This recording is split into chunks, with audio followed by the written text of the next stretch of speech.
ஹோ John, Chris.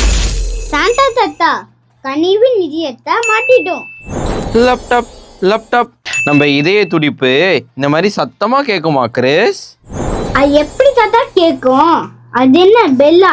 டிங் டிங் டிங் டிங் அப்படி கேட்காத தாத்தா.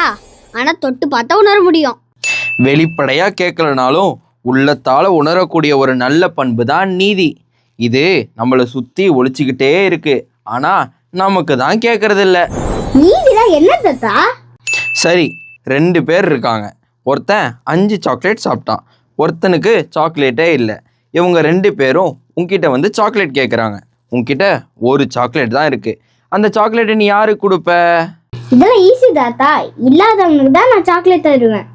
சூப்பரா சொன்ன கிறிஸ். சரி ஜான், இப்போ இந்த 5 சாக்லேட் வச்சிருக்கவன் 2 சாக்லேட்டை இல்லாதவனுக்கு ஷேர் பண்றான். இப்போ இவங்க 2 பேரும் உங்ககிட்ட வந்து சாக்லேட் கேட்குறாங்க. இப்போ நீ என்ன செய்வ? அந்த ஒரு சாக்லேட்டை கட் பண்ணி 2 பேருக்கும் கொடுப்பேன் தாத்தா. ஏன் ஜான்? 5 சாக்லேட் வச்சிருக்கிறவன் அந்த இன்னொருத்தவங்களுக்கு ஷேர் பண்ணல கிறிஸ். அப்போ அவன் நல்லவன் தானே. அப்போ நம்ம அவனுக்கு கொடுக்கணும் தானே. சூப்பரா சொன்ன ஜான். இதுதான் நீதி. ஏழைகள் அவங்களுடைய கஷ்டங்களை வாய் திறந்து சொல்ல மாட்டாங்க, நம்ம இதய துடிப்பை போல. ஆனா நம்ம கூர்மையா கவனிச்சா அவங்களுடைய நீதிக்கான குரலை நம்மளால உணர முடியும். இயேசு என்ன சொன்னாரு தெரியுமா? செல்வர்களே ஐயோ உங்களுக்கு கேடு, ஏனெனில் நீங்கள் எல்லாம் அனுபவித்து விட்டீர்கள். உண்டு கொழுத்திருப்போரே ஐயோ உங்களுக்கு கேடு, ஏனெனில் நீங்கள் பட்டினி கிடப்பீர்கள். அதனால தான் நம் திறமைகளையும் செல்வங்களையும் நீதிக்காக பயன்படுத்தணும்.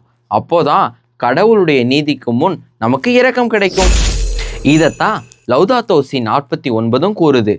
சமூக நீதிக்குள்ளதான் இயற்கை பாதுகாப்பும் அடங்கும். நாம் நீதியை பற்றி விவாதிக்கும் போது ஏழைகளின் கண்ணீரையும் இயற்கையின் கதறலையும் புறக்கணிக்கவே கூடாது. இப்போ எல்லாமே புரிஞ்சிச்சு தாத்தா. உங்க பையில மணி சத்தம் என் நெஞ்சில டிங் டிங் அப்படின்னு கேக்குது. ஓ, அப்ப என் பையில பெல் தான் இருக்குன்னு கண்டுபிடிச்சிட்டியா? இன்னைக்கான டாஸ்க், இந்த பெல்லில் சமூக நீதிக்காக உழைக்க இறைவா வரம் தாரும்னு எழுதி நாளைக்கு இந்த ட்ரீல மாட்டுங்க. இன்னைக்கான ஈகோ டாஸ்க், முடிந்த அளவு இன்று முதல் ஏசி பயன்படுத்துவதை குறைச்சு கொள்ள முயற்சிப்போம்.